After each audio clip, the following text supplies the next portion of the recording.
je suis pas dépensière, mais tu vois, je préfère acheter quelque chose de joli. Il y a actuellement une terminologie beaucoup plus moderne et adaptée à la réalité, c'est transgenre, parce que notre question c'est des genres et non des sexes. Un transgenre comme moi peut être opéré ou non opéré. Si l'opéré, c'est un transgenre transsexuel, parce que c'est une question génitale. Donc, c'est de dire qu'il y a des transsexuels et transgenres, non, tous sont des transgenres.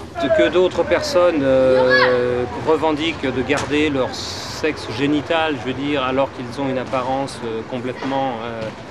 par exemple, des femmes, apparemment femmes complètement, mais avec un sexe génital d'homme, ça ne regarde qu'elles, que les gens avec qui elles font l'amour éventuellement, leur tout libre, mais c'est tout, pas plus. Moi, ça ne me regarde pas, je ne vis pas avec ces gens-là. Avec ces gens-là, je veux dire, avec ces personnes qui ont gardé.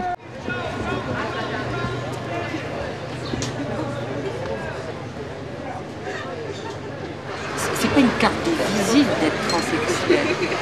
Je ne me présente pas aux gens en disant bonjour, je suis Andrea Colou, je suis transsexuelle. Déjà parce que je ne suis pas transsexuelle, j'ai eu un parcours transsexuel et je ne suis plus transsexuelle. Ma carte de visite, c'est bonjour, je m'appelle Andrea Colou, j'ai tel âge, je suis hôtesse de l'air, c'est ça ma carte de visite. C'est pas cette particularité sexuelle. Alors que elles, leur carte de visite, c'est ça.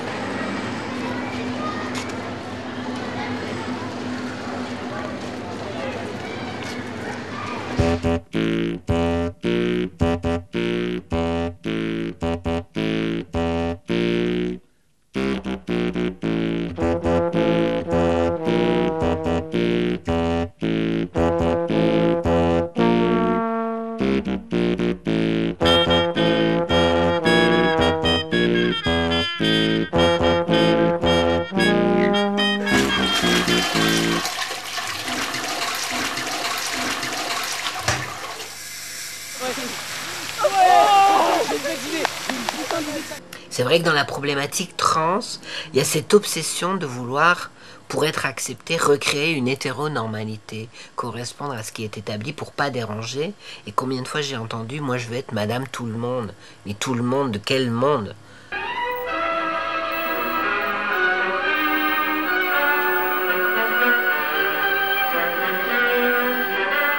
Si t'as la maladresse de dire je veux devenir une femme, mais je pense que je vais être lesbienne et je préfère avoir les cheveux courts et mettre des cravates. Oh, mais la transsexualité concerne aussi un autre type de population. La médecine recense 3 autres sexes biologiques. Les hermaphrodites vrais, les pseudo-hermaphrodites masculins et les pseudo-hermaphrodites féminins. Ils présentent de 3 manières différentes des caractères sexuels de l'homme et de la femme. On les appelle communément les intersexués. Ce sont les psychanalystes qui ont un problème par rapport à nous et non nous qui avons un problème par rapport à eux. Et ce sont eux qui sont le sujet de nos observations et non l'inverse. Je veux expliquer qu'ils sont enfermés dans le dogme du phallus, particulièrement pour les lacaniens, et le complexe d'Oedipe, le complexe de castration, qui ne peut pas nous correspondre puisque nous n'avons pas eu la possibilité justement de se raccrocher soit à la mère, soit au père, etc., puisqu'on nous déniait ce que nous étions. Donc le fait d'être dénié, d'être ramené à rien, nous empêche, nous, de nous accrocher à ce qui fait la construction probable de chacun par rapport à ses parents ou aux référents masculins, féminins.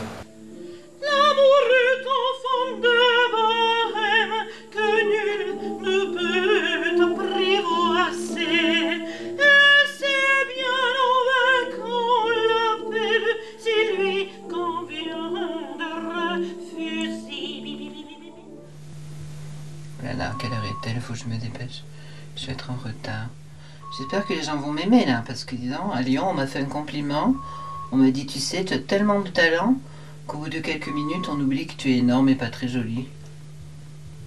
Coupé. Oui, ça c'est la phrase préférée d'Andrea. Quand elle entend couper, elle dit, c'est déjà fait. Bah coupé, hein.